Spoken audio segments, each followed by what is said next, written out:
Hi friends, ఎలా ఉన్నారు? నేనైతే చాలా బాగున్నాను. ఈరోజు ఎందుకో స్వీట్ తినాలనిపించింది ఫ్రెండ్స్. ఈరోజు దేంతో చేద్దామో అనుకుంటుంటే బ్రెడ్ దొరికింది ఫ్రెండ్స్. సో బ్రెడ్తో చేద్దాం అనుకుంటున్నాను. బ్రెడ్తో ఏం చేయాలని ఆలోచిస్తుంటే గులాబ్ జామ్ గుర్తొచ్చింది ఫ్రెండ్స్.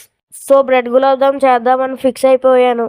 ఎలాగో నేను ట్రై చేద్దాం అనుకుంటున్నాను ఫ్రెండ్స్, అందుకే మీతో పాటు షేర్ చేసుకుంటున్నాను. తయారీ విధానం, పదార్థాలు మా అక్క చెప్తుంది, చూడండి. బ్రెడ్ గులాబ్ జామ్ తయారీ పదార్థాలు: బ్రెడ్, పాలు, పంచదార, మంచినీళ్ళు, ఇంకా నూనె. డీప్ ఫ్రైకి సరిపడా. ఇప్పుడు బ్రెడ్ పీసెస్ని చూపించిన విధంగా కట్ చేసుకొని ముక్కలు చేసుకొని మిక్సీ పట్టుకొని పౌడర్ కింద చేసుకోవాలి. చేసుకున్న తర్వాత పాలతో కలుపుకొని ఇలా చపాతీ పిండిలో చేసుకొని మనకి సరిపడే సైజులో ఉండల కింద చుట్టుకోవాలి.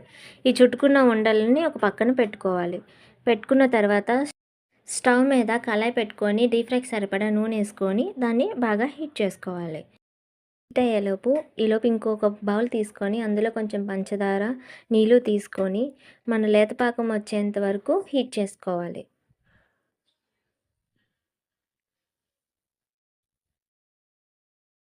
ఆయిల్ హీట్ అయిన తర్వాత మనం ముందుగా తయారు చేసి పెట్టుకున్న బాల్స్ని ఒకదాని తర్వాత ఒకటి వేసుకొని డీప్ ఫ్రై చేసుకోవాలి, లైట్ బ్రౌన్ కలర్ వచ్చేంత వరకు.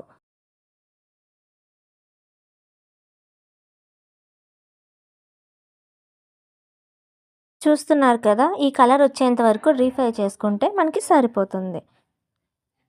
ఇక్కడ చూపిస్తున్న కన్సిస్టెన్సీలో కనుక వచ్చిందైతే మన పాకం రెడీ అయిపోయినట్టే.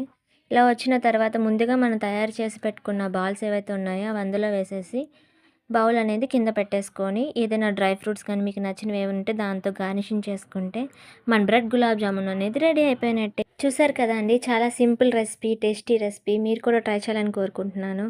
Thank you for watching the video. Please like, share and subscribe to Jos with Jagan channel. Thank you once again.